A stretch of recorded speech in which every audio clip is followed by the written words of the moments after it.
భారత రక్షణ దళాల్లో పనిచేసే సిబ్బందికి లబ్ధి చేకూర్చేలా ఆంధ్రప్రదేశ్ ప్రభుత్వం నిర్ణయం తీసుకుంది.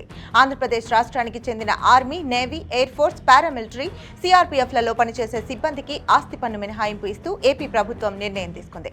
ఇప్పటి వరకు సరిహద్దుల్లో పనిచేసే వారికి, రిటైర్డ్ ఆర్మీ సిబ్బందికి మాత్రమే ఈ మినహాయింపు ఉండేది. అవును, ఇప్పటి వరకు ఆస్తి పన్ను మినహాయింపు ఉన్న వారిలో మాజీ సైనికులు, వారి జీవిత భాగస్వాములు మాత్రమే ఈ మినహాయింపు ఉండేది.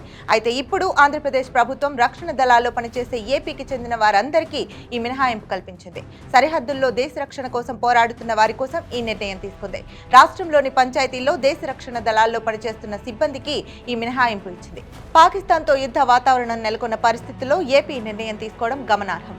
ఈ నిర్ణయం మేరకు మాజీ సైనికులు, ప్రస్తుతం విధుల్లో ఉన్న డిఫెన్స్ సిబ్బంది, వారి భార్య లేక భర్త పేరు మీద ఇల్లు ఉంటే ఆస్తి పన్ను ఉండదు. పంచాయతీరాజ్, గ్రామీణాభివృద్ధి శాఖ మంత్రి, ఉప ముఖ్యమంత్రి పవన్ కళ్యాణ్ ఈ విషయం తెలిపారు. ఈ మేరకు పంచాయతీరాజ్, గ్రామీణాభివృద్ధి శాఖ ఉత్తర్వులు జారీ చేసింది.